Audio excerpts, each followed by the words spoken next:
নির্বাচনকে ঘিরে যখন চারপাশে নানা প্রশ্ন, বিতর্ক আর জল্পনা কল্পনা, ঠিক তখনই বড়সড় এক বক্তব্য দিয়েছেন প্রধান নির্বাচন কমিশনার এএমএম নাসির উদ্দিন।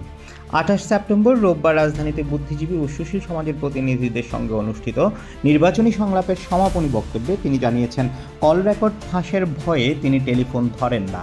সিইসির ভাষায় ফোনে কথা বললেই রেকর্ড হয়ে যেতে পারে, পরে তা ফাঁস হয়ে যেতে পারে। তাই আমি ফোনে কথা বলা এড়িয়ে চলি। এজন্য অনেকে ভাবে আমি ফোনে সাড়া দিই না, কিন্তু বাস্তবতা হলো আমি চাই সবাই সরাসরি এসে আমার সঙ্গে কথা বলুক।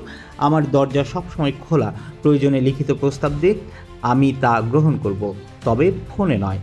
তিনি আরও বলেন, বর্তমান সময়ে এআই বা কৃত্রিম বুদ্ধিমত্তার অপব্যবহার নিয়েও কমিশন যথেষ্ট সচেতন এবং বিষয়টি মোকাবেলায় কাজ করছে। নির্বাচন নিয়ে তার স্পষ্ট বক্তব্য, আমরা চাই নির্বাচন হোক সম্পূর্ণ স্বচ্ছ, যাতে সাধারণ মানুষ থেকে শুরু করে বিদেশি পর্যবেক্ষক সবাই খোলামেলাভাবে দেখতে পারে।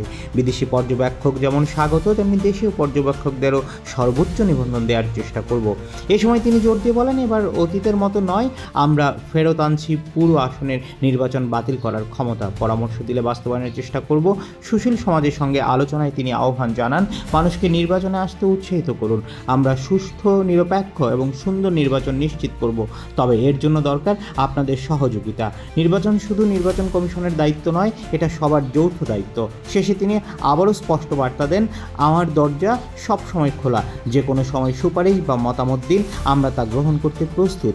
একদিকে প্রধান নির্বাচন কমিশনারের এই খোলামেলা বক্তব্য কিছুটা আস্থা তৈরি করেছে, অন্যদিকে ভোটারদের অংশগ্রহণ, রাজনৈতিক দলের আস্থা অর্জন এবং প্রযুক্তির সঠিক ব্যবহার, সব কিছু মিলেই হতে চলছে আগামী নির্বাচনের বড় পরীক্ষা। এখন দেখার বিষয়, নাসির উদ্দিনের এই ঘোষণা বাস্তবে কতটা কার্যকর হয় আর জনগণের আস্থা ফিরিয়ে আনা যায় কিনা। সুমন সালাউদ্দিন, ডেস্ক নিউজ, সাফা টিভি বাংলা।